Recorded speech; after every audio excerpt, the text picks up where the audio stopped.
A few months ago, the world turned upside down with COVID-19. It's been pretty well impossible to not have been affected by this pandemic. One of the largest hit industries is the one that many of us use, whether for business or pleasure, and that is travel. Today we have a special guest to answer some of your most popular questions. She's been in the travel industry for nearly 3 decades. She's an author. She has her own luggage line. She's appeared on numerous TV programs, including The Today Show. She has weekly segments on global TV, magazines, newspapers, radio broadcasts, and just too many to list. Welcome to the live show. We have Claire Newell in the house. Welcome, Claire. Oh, thanks so much for having me, Brian. This is fun.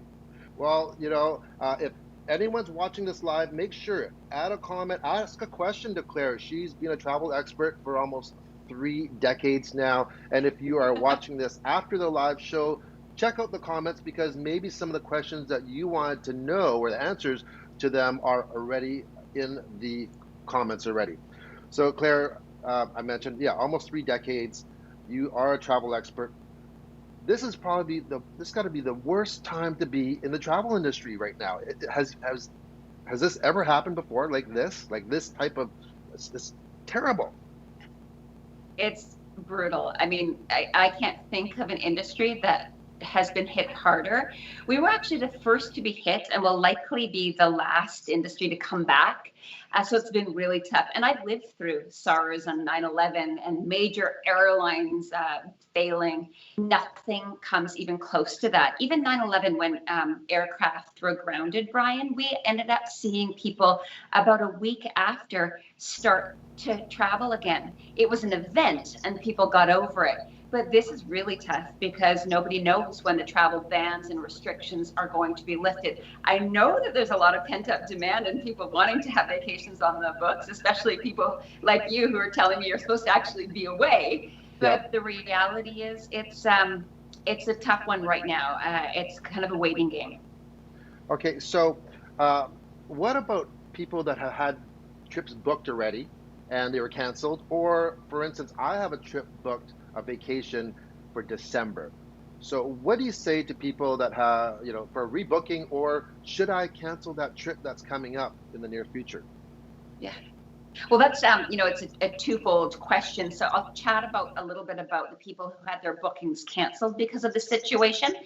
So those people need to really look at the terms and conditions of every single part of their trip. So their airline, if they had a tour, or if they had hotel stay or car rental, each part of them, because they're all with different companies, will have a terms and condition specifically for them. Now, those terms and conditions have really changed, and we saw them change almost daily from about March 10th until about April 15th, when they kind of settled out. A lot of people were not getting refunds. They were getting a future travel credit. So you can definitely ask. The problem is that no company expected this many cancellations all at once and dealing with either refunds or future travel credits. So it's been a really slow process to find out exactly what you're going to get. As far as, a trip in December, should you cancel or not? My advice is it's a long ways off, and things are changing by the week, actually by the day in some cases. So I hold off. If the company ends up canceling because of the COVID situation, you'll likely have more options. But if you cancel prior, you'll have the restrictions that are in place because it's your choice to cancel. So I'd wait. No harm, no loss. So how about, for instance, every airline has different policies. I just this week, Air Canada announced that if you book from a certain date to a certain date, you can either get a non-expiring travel credit, or you can turn it into Aeroplan points, and they'll give you 65% bonus. Did you hear about that? And what do you think about that? Yeah, so that came out just a couple of days ago, and it's for people only who book through aircanada.com, only direct bookings. And unfortunately, it's not helping a lot of people because so many people don't book directly on airlines' websites. And the other thing is that most of us we're looking for the best deal. And so we don't book the fully refundable, most expensive ticket. So it doesn't always help. But there are some options that did come out, and it's definitely worth looking at. They should be online on aircanada.com as of June the 15th. Until then, you won't really know what exactly your situation will entail. Yeah, I know. I agree, and I think it's a matter of you got to do a little bit of homework and just weigh out. Okay, this is how many points you're going to get plus 65%. Now, where can you go for that, and how much the taxes are? And sometimes it could actually work out. And I've said this before. I'm a huge proponent of use your points to buy business class. I think I'm with you. Yeah, well, I think it's the best redemption because, yeah, it might be twice the points, but the dollar amount of what you're getting most of the time is a lot more than 2 times the price of that. Yeah. We've got a comment here. I'm surprised there's not more comments. I don't know why, because I think we're just getting to all the comments from answers from Claire. Zach from Motormouth, he says, Zach Spencer, hi Claire, let's hear your Scottish accent. Oh, Zach, I bet I know who that is. Most people don't know this, but clearly Zach does, is that I was born in Edinburgh, Scotland, and I can put on the thick Scottish accent if I need to. So if anybody knows what this means, they're a true Scot. So it's a brobrech munlich nechtenek. Do you know what that means, Zach? Well, we'll hear from him in a second because I have no clue of what you just said at all. So, it means it's a beautiful, bright moonlight night tonight. Really? Yeah. It's a brobrech munlich nechtenek.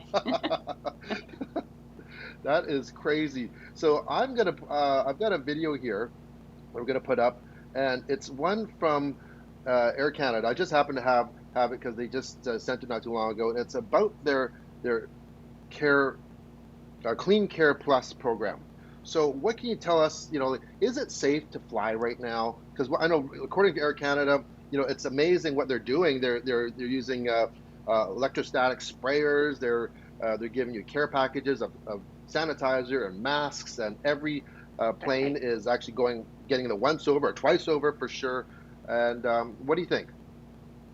Well, the reality is that if you've sat on an aircraft, any aircraft, anywhere in the world, and you're sitting on an aisle seat, you'll know that you can virtually touch the person at the window seat.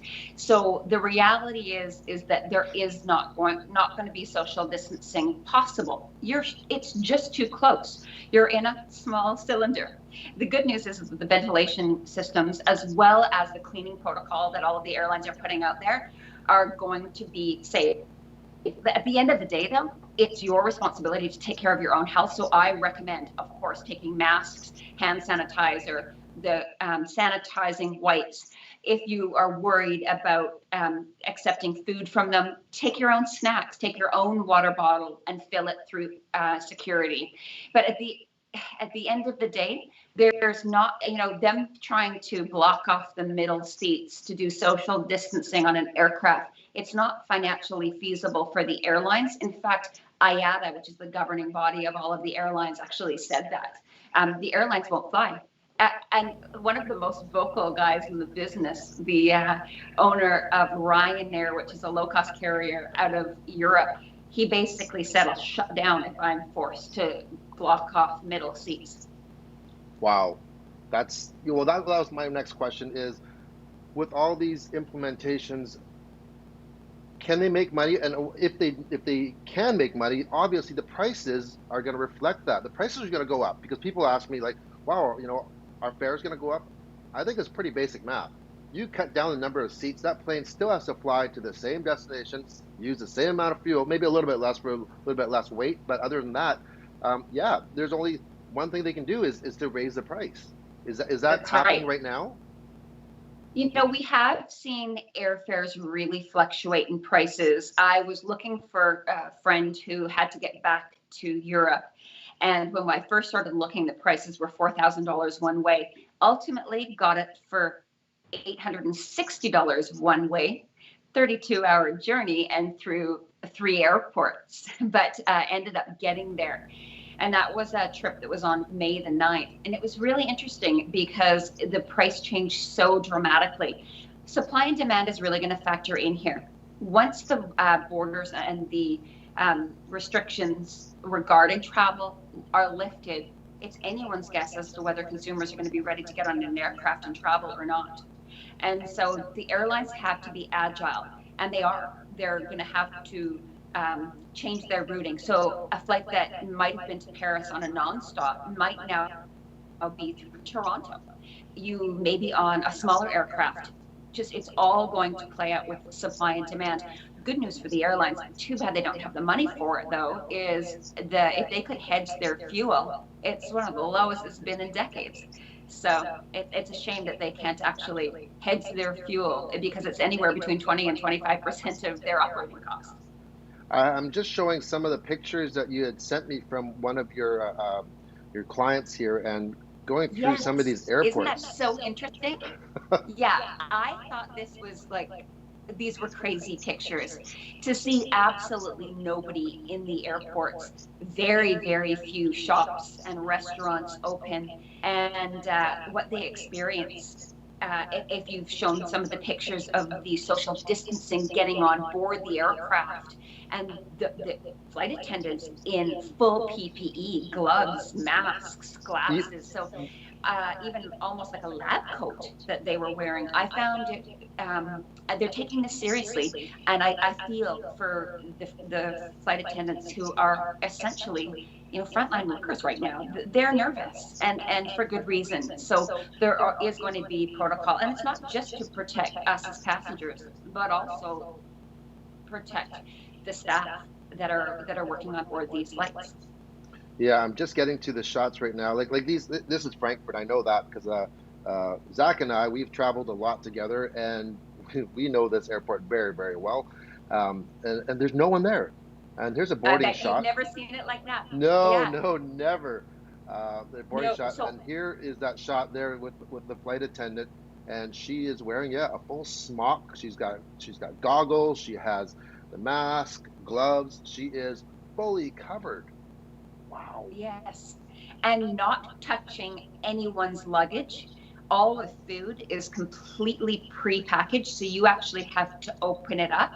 I've been telling anyone who does have to fly during this time, and the reality is there are people who need to fly right now, that we have been noticing a lot of schedule changes very, very last minute. So when you're given a day to actually fly, be prepared to leave any time of day that you're booked.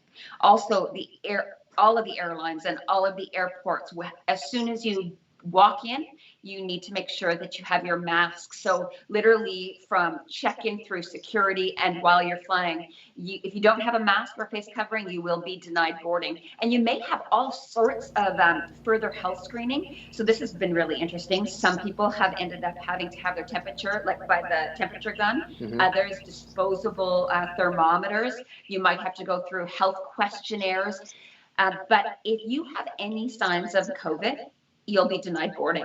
The other thing, almost all of the short flights, we've been told that they're not serving anything except bottled water. So make sure you bring snacks if you want anything to eat on board. And as we saw in those pictures, airports, very few shops and restaurants, if any, and they might actually have very short hours. Okay. So important to know, one airport that my friend went through only had a vending machine. Wow. Yeah, so make sure you prepare for that. So what would you say would be your must packs then if you're traveling, let's say the next month or two and you have to travel? What should you bring for sure?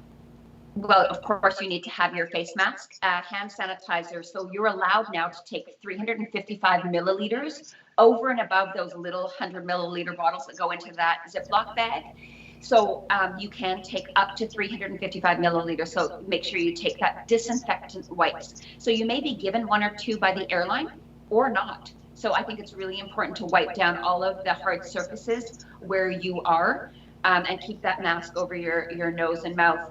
I will probably be packing gloves and make sure that even if the airline isn't insisting, that you practice social distancing in the lineups. Obviously not on board the plane unless you're allowed to move and there's not that many many people traveling, just you can even move to another seat if you ask the flight attendant, and wash your hands. I mean, we know this. Wash your hands as often as you possibly can. And if you can't get up and use soap and water, that's what that extra hand sanitizer is so important to have on hand. Okay, we have a question here from David Miller, and he asks, Air Canada talked about a policy on no middle seats, but with multi-leg flights potentially using another airline, how will all that play out? Could customers refuse to board during stopovers? Ooh. Yeah, interesting. That's an interesting point. I think I saw a report in media recently where people were really disappointed and nervous about the fact that they boarded a flight that was almost full. But the reality is if you want middle seats blocked off, you better find an airline and every part of the way. If it's a code share or you're switching airlines yourself, you're going on an Air Canada and then going on a low cost carrier, you're going to have to do the research. Moving forward, I don't see the middle seat being blocked off as a viable option for airlines to continue. So we will see more and more flights going full, but it will be up to the passenger to find out what's in the airline's policy. If you decide that you don't want to board and that policy is clearly stated that it's not marking middle seats, then you're going to be out the money and be responsible for that. Okay, that's some good advice right there. So yeah, like everything, you have to do your homework. You really do. Yes. I'm just showing some shots here of an Air France flight that I was able to take last year. Oh, it's sad. I really want to travel. It's hurting me to watch these images. Do you have any travel planned at all, or did you cancel any plans yourself? I did. I had quite a few trips that were actually canceled. I had was supposed to be in Los Angeles early March for a business trip. I was supposed to be visiting my parents at their house in Scottsdale, Arizona in April, and I'm supposed to be in Greece with my family. So yeah, I had a lot of trips that were canceled. I do have some on the books, one in particular for November. It's a trip to celebrate my 25th wedding anniversary with my husband, and I'm really hoping it goes. I'm not going to be disappointed if it doesn't. I'm going to take the advice of the Canadian government and the airlines and everybody else, because I will go the next year. But I really have my fingers crossed that the bans and restrictions will be lifted and we'll be able to go through the countries we need to go through without quarantining when we get back or when we, get into the countries that we're going to visit. But it's a bit of a wait and see. How about you? Well, I mentioned we have our annual vacation to the Grand at Moon Palace. It's not a plug for them. I love that place. It's just outside of Cancun. Too. It's a great property. It really is a great property. And you know what? They're doing some amazing things. I'm going to show some video in a second. But that's about it. Work for doing the car stuff. Well, we normally travel all over the world. And that's not going to happen, I don't think, anytime soon. For sure. Right. I don't think that the car companies they're not going to be wanting to go and fly journalists everywhere when things are kind of uncertain right now. Right. But yeah, that's pretty well it. Just Mexico, and that's December. So I have my fingers crossed. I'm really hoping Let's that hope you'll be okay with that. Yeah, one of the things that I've been getting a lot of questions on, and I don't know if anyone has written in about this to you, but I'm going to answer it anyway because I really feel like in order to make a booking, that consumers right now need to make sure that there are three things that they have that they see. So first, of course, you want a deal that you can live with. That would be, of course, key. Everyone's budgets have been hurt right now during this COVID situation. The other is you want to make sure that the health and safety protocols of whatever your destination is in place and that you don't have to quarantine either coming or going. Good point. But also you want to make sure that you've got flexibility, because if all of a sudden our government says, actually, there's a second wave coming, you don't want to be out any money. So those things are becoming more and more important. And with Travel Best Bets, my business, one of the things we changed in our protocol, and we started this May the 1st, is that every single deal that we share is now going to have the terms and conditions clearly listed. When the deposit's due, when the cancellations can be made, and it shows that you won't be out. I don't feel comfortable promoting any deals that don't give the consumer flexibility, because I don't want consumers holding the bag. No, that's fair enough. So talk about holding the bag. I want to book a trip, and should I buy travel insurance? And is that even more important now than it was a few months ago? So I'm an absolute advocate of travel insurance. I have it through my work. I have it through my credit card. And I also buy like a full package insurance. Now, the type of package insurance that I buy, I don't buy the medical because I've got it covered elsewhere. It's like non-medical package tour, but I cover everything else. And I think it's because I've seen what's happened over the 27 years in this business of people who don't expect to get sick or hurt or whatever, and their trips go sideways and that they're out tens, hundreds of thousands in some cases. So I'm very nervous and not having travel insurance. However, it's really important to make sure that you know what you're covered for. So when this became first an epidemic and then a pandemic, anything related to COVID in most insurance policies will not be covered anymore. Of course, if you get your appendicitis or you break an arm or whatever, that will be covered. But it's not a new thing in insurance policies. That type of statement where when something has been, earmarked to an epidemic or pandemic, it's never covered. It never has been. But I think people need to know that moving forward. So once again, everybody, do your homework. For once, you actually have to read the fine print. It really is and important. Nobody likes to. I get it. I am not a fan of having to read the fine print. But most of the time, if you're dealing with a good travel agent, they'll be able to give you the breakdown of the policies and give you the most important things that you need to know.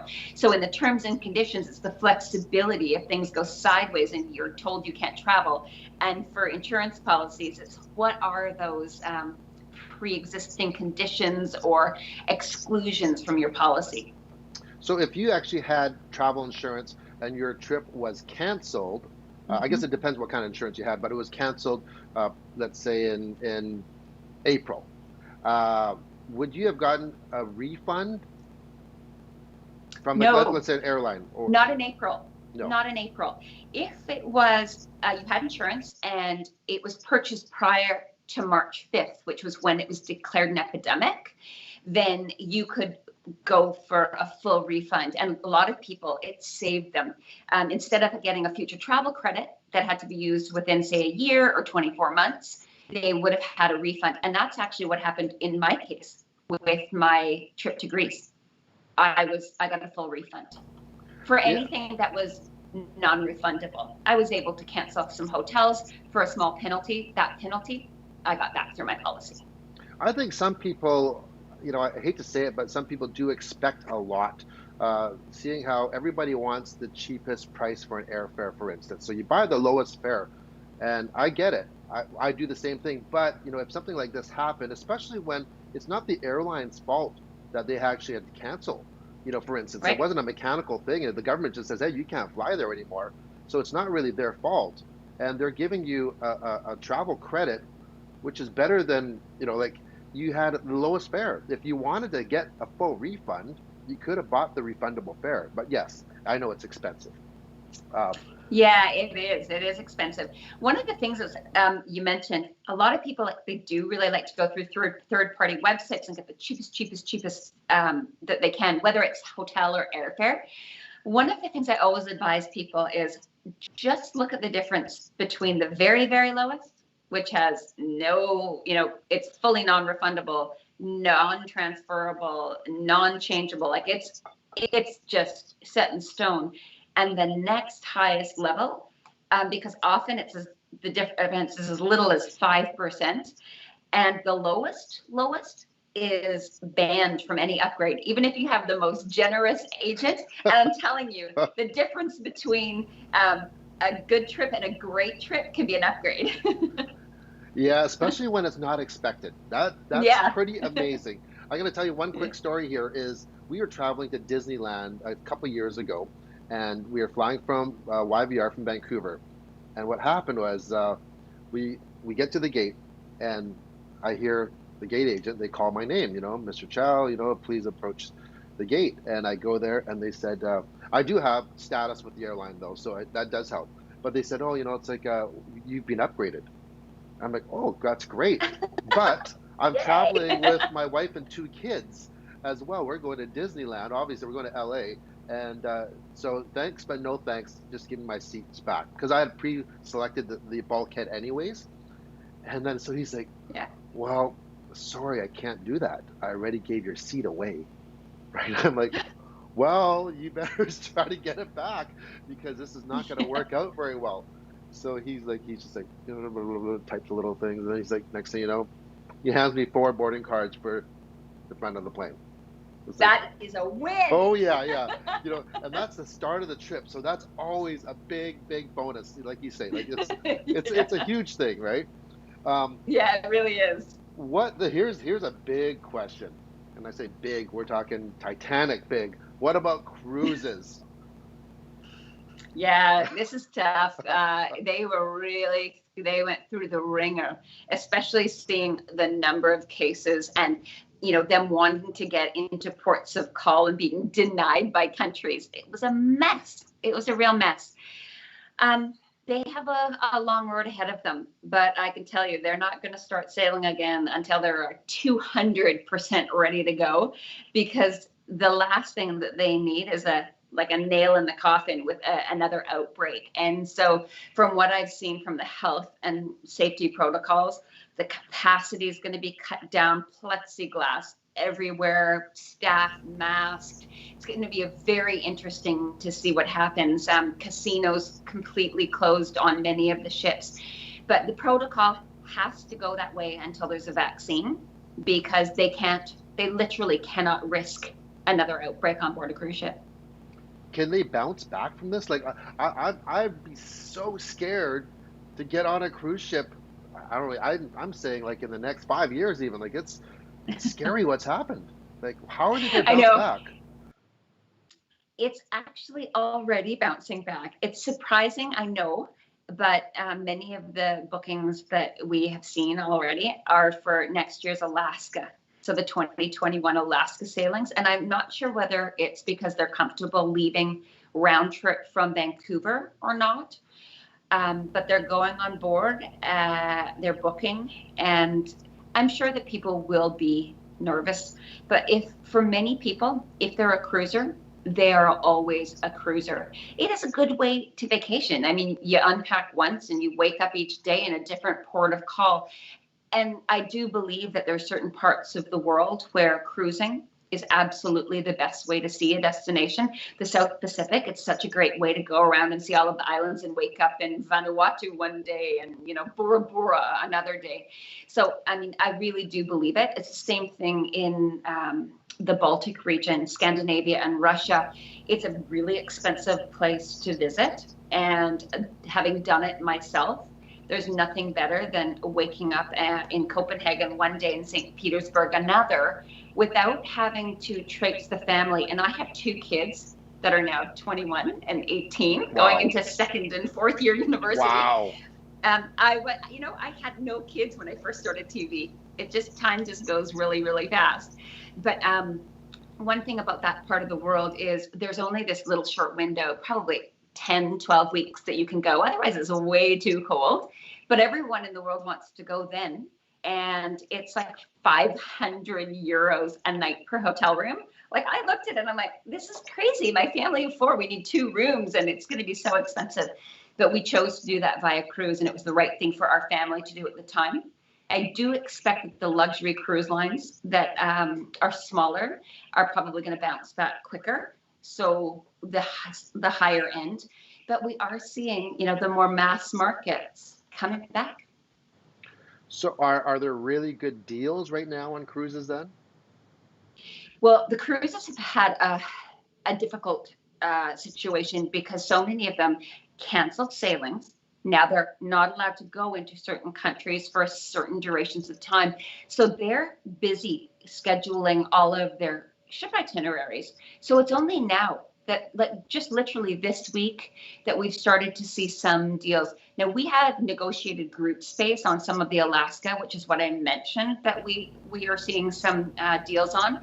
But yeah, I mean, what I'm seeing, the most popular cruise that we're selling at the moment is round trip Vancouver, 5 night. So it's a shorter duration, Mm-hmm. 5 night Alaska, but it has all the perks. So you get your beverage package, Wow. you get your gratuities, there's onboard credit. So they definitely are putting together deals.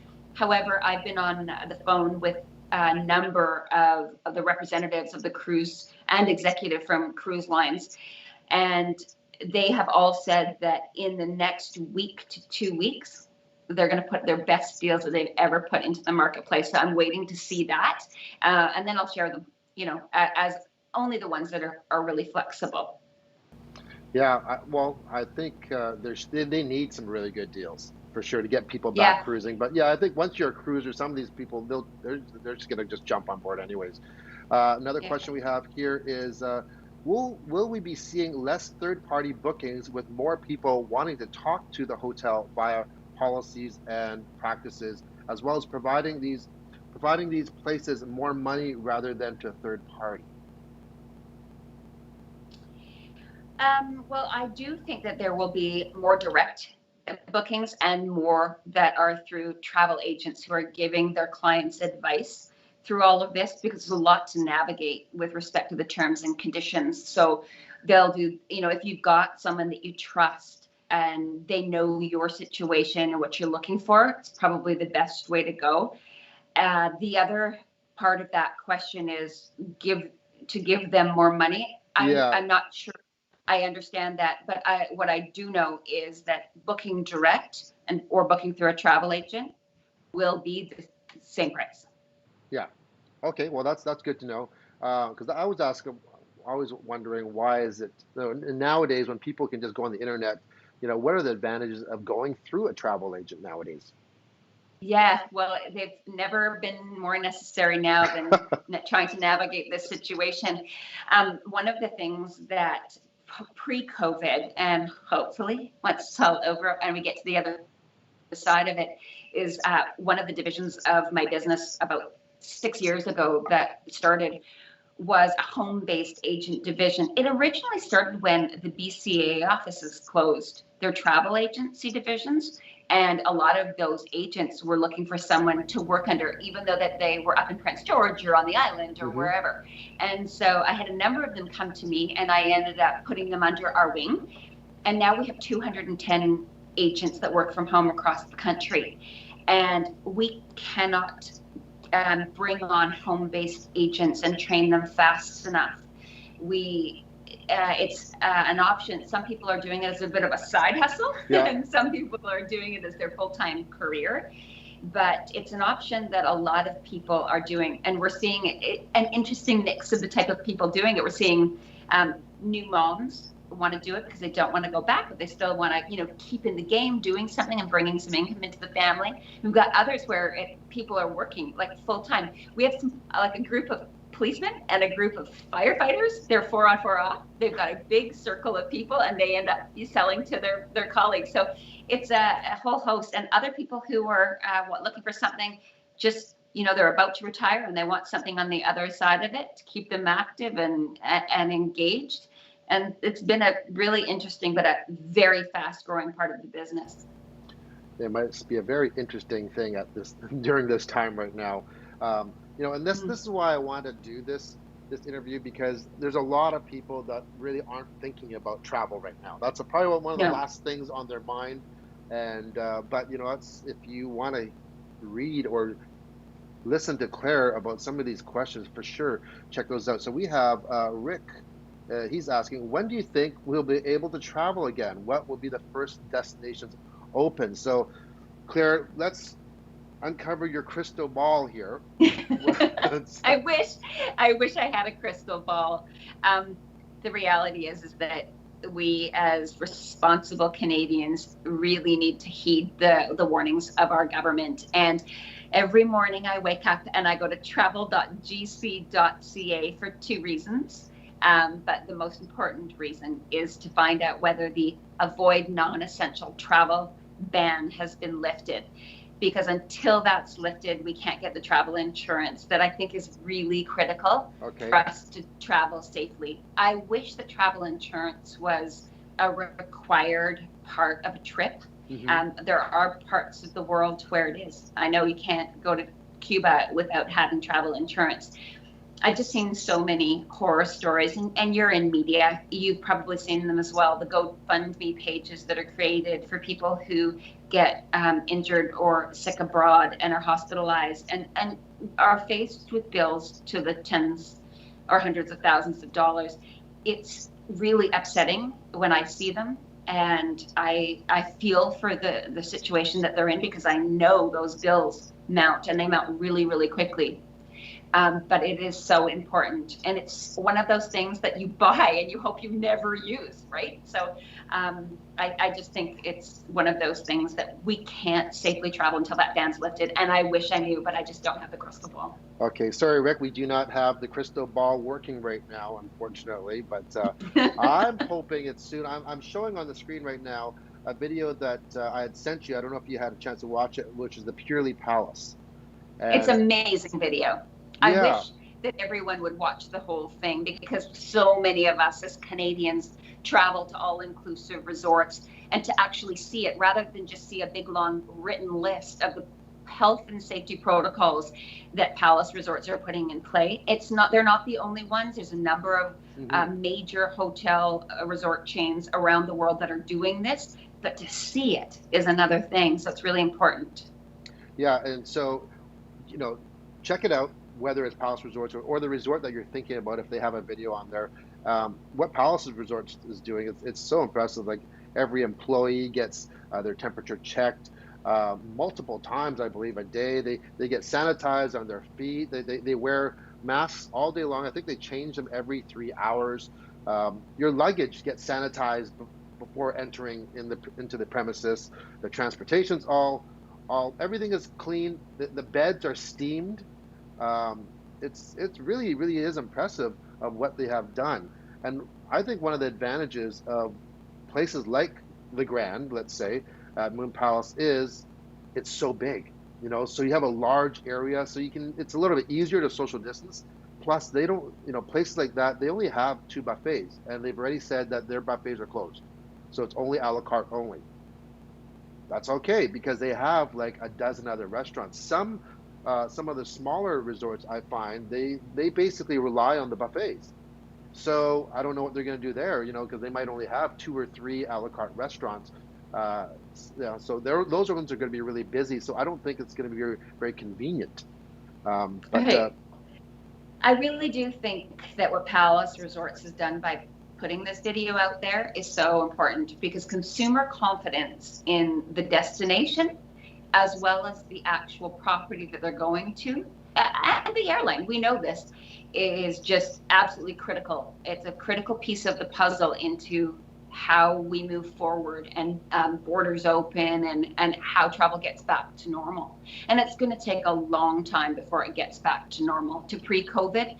They're saying it's probably the end of 2022, even into 2023. Yeah, it's going to take a long time. And then that was my next question: is like how is the industry going to bounce back, other than really good deals? It's like, what are the steps?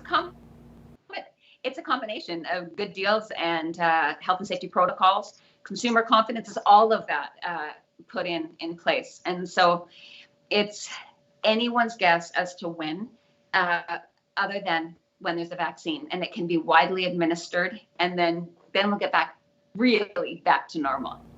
And our next question is, will proof of vaccination be mandatory for the future of travel? I had heard that proof of vaccination is required for a lot of places, and it might be yellow fever or malaria or something. And in certain countries, you have to prove that. Whether that's going to happen for COVID-19 or not, I'm not sure, but there will certainly be protocols in place, and I'm not ruling that out. I'm not ruling that out. Okay, all right. So I think I can see it happening. For sure. For sure. I had to prove yellow fever to go into Africa and things. So, if that's what it takes, it's worth all of these steps. I know prior to coming on, you said, I don't know if I want to travel with a mask. And I'm like, are you kidding? If I can travel, Yeah, I'll I put know. the mask on. It's worth it. That is true. That is true. But like maybe like 2, 3 hours, but I'm just thinking like, a 10, 12 hour flight, having that mask on. It's, Go to sleep, have it on nice and, just so it's not too tight. Go to sleep, you wake up, you'll be there. yeah, a couple Baileys and you're all good from there. So what kind of, this is kind of an odd question because you are travel best bets. Are there any deals right now? Yes, there are. And it's the very best ones that are the ones that are actually selling. The reality is that the majority of people are looking for BC getaways. They're looking for something that they can drive to and that's going to give their family an experience and a getaway without spending too much money, and also support our local economy. So that's some good news. And there's way more Canadian deals and BC getaways on our website than we've ever had before. So definitely go there if you still want to get away. Limited budget. There's some really good deals on there. There's also some things that I've never seen before that they are offering best bets for. There's this really cool experience. So you've heard of going to see the polar bears in Churchill, Manitoba. Yeah. Well, what many people may not realize is that, like, as hard as it is to go and expensive as it is to go and do an African safari, people come here to do a grizzly bear experience, and they do it in Bella Coola, and you can stay in these private timber frame chalets, and don't get me wrong, it's pricey, but they're offering best bets clients 30% off. So it's 3 days, 2 nights, but everything included. And it's luxurious, and it's that once in a lifetime go see the grizzly bears, and it's $13.99 per person. The deal that's selling the most, though, is a 4.5-star beachfront all-inclusive resort in the Riviera Maya. So where you fly into Cancun and go south. Yep. The taxes, I think, are about $500 on that, but it's $619 December 7th. So it's a steal. That's December? And you're not left holding the bag. If Bonnie Henry says you have to stay. Wow. Okay. So that's December, you said? Yeah, December the 7th.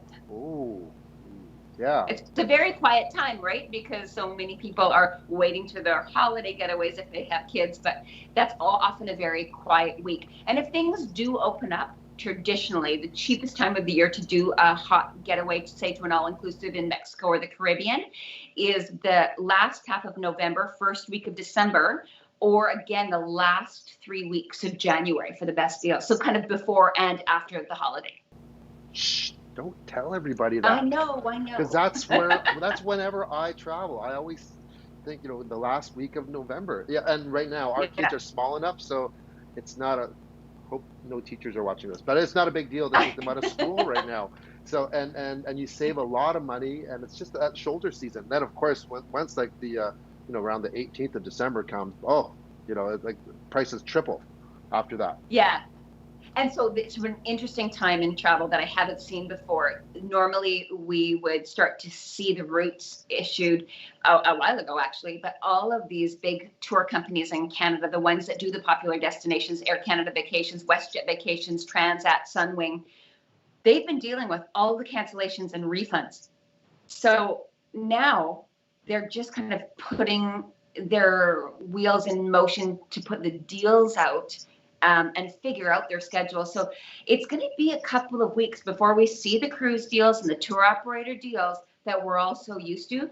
But mark my word, they have to be unbelievable to get people moving again and booking. So if you have the time and the money to be able to book something, into November or December, or even into the Q1, Q2 of 2021, there's going to be deals to be had. Well, here's someone asked me to ask you, what is your favorite destination? Because you've been at this for many, many decades. You've probably flown all around the world. What's your favorite place? I don't know about that. There's still a lot of places I want to go. And I've had this question a couple of times. Yeah. And I'll tell you one trip that I felt was the most memorable in my mind. So before I tell you that, I'm an absolute beach lover. When my kids were little, there's nothing like being on a family vacation and seeing your kids run around. And I grew up going to Maui. It was the first place that both of my kids went. So I do love the beaches of Maui. But I'm also a city girl. So if I'm going on my own or I'm going with my husband, I'm a big city lover. I love the buzz. I love the culture and food, the shopping. So I love London and New York and Paris and Barcelona. So I do love that. So it's really hard to, pick an absolute favorite. But the trip that I remember the most was years back when my parents took our entire Newell side of the family. So for those who don't know, I didn't change my name. It's my maiden name is Newell. And so the Newell side of the family went to South Africa, and we went to a couple of private game reserves. But the most memorable part was that we were all together as a family, and we were sitting in up in the Kalahari at a resort called Sawalu, and it only holds 22 people, and we were 13 of it. And we were taken out for dinner, and there was no light other than the hurricane candle lamps that were there. The only other people were the people who were cooking the dinners for us. There were no buildings. There was nothing. We had our feet in the sand.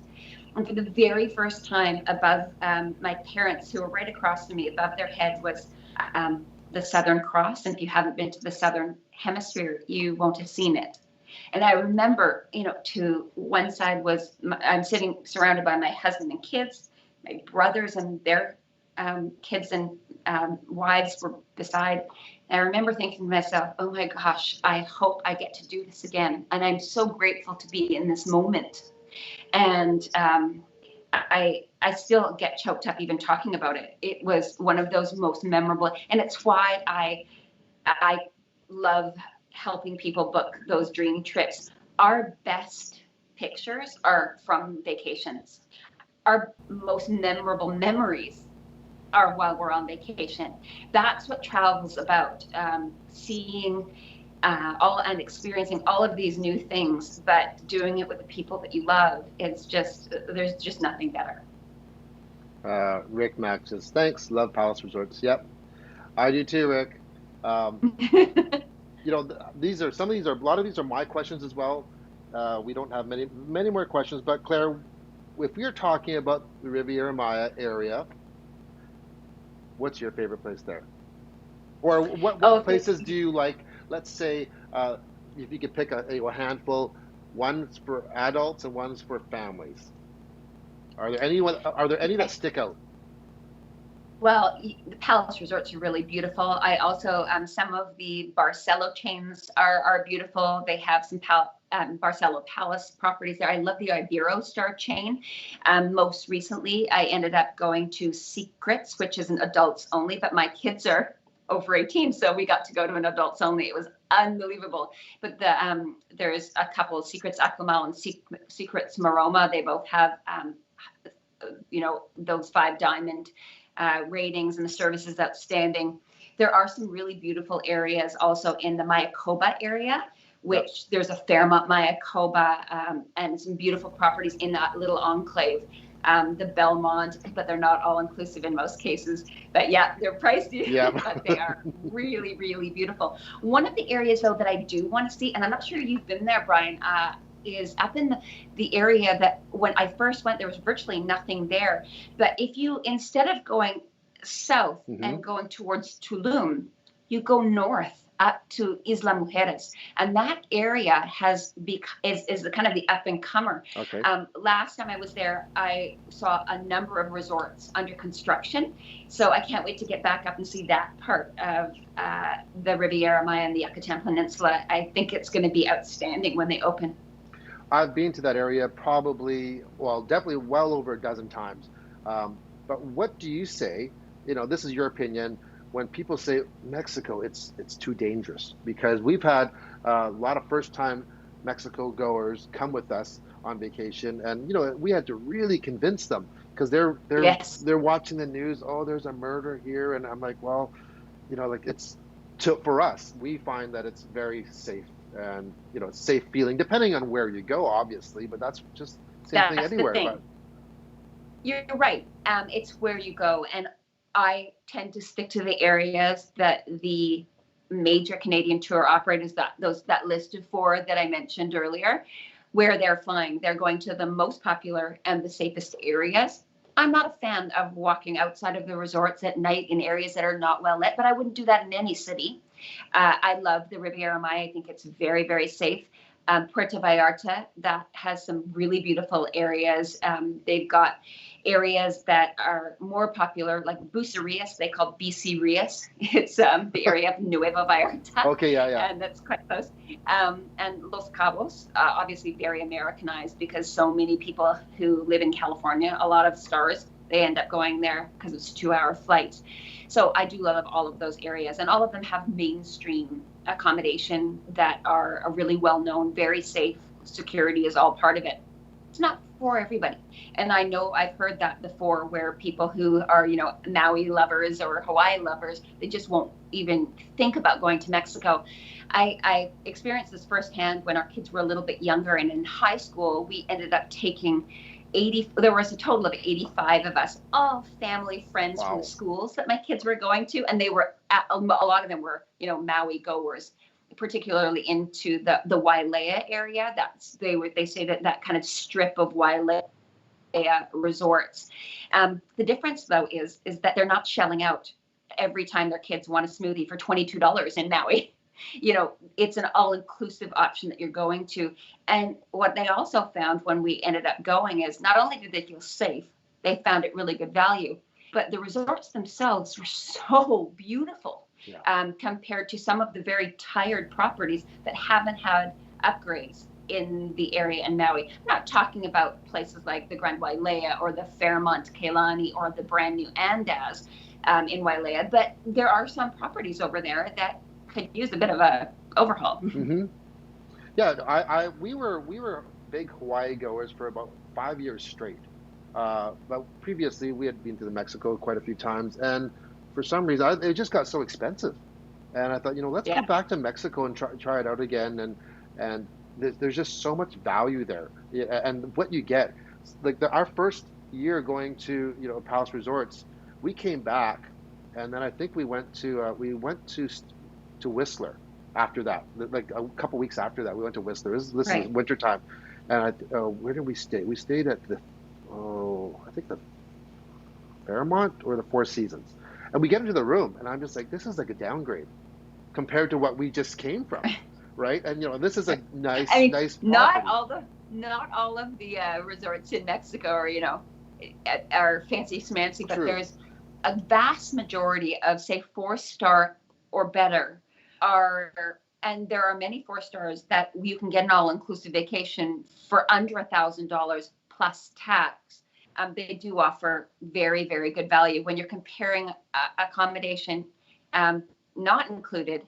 Your flights often to whether it's Honolulu, Kona, Kauai, or Maui, in some cases run you $700, $800, $900, not including any meals, accommodation, non-motorized water sports, and all of the things that are included in some of these all-inclusive resorts.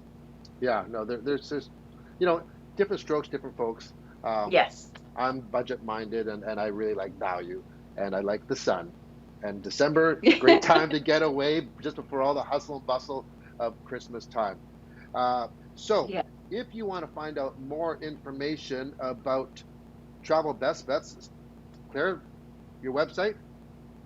It's travelbestbets.com. You can always send an email to info@travelbestbets.com if I wasn't able to get to your question, or you didn't have time to write it in, or you didn't think of it until after this was done. Yeah, I think, we didn't get a lot of questions. I don't know.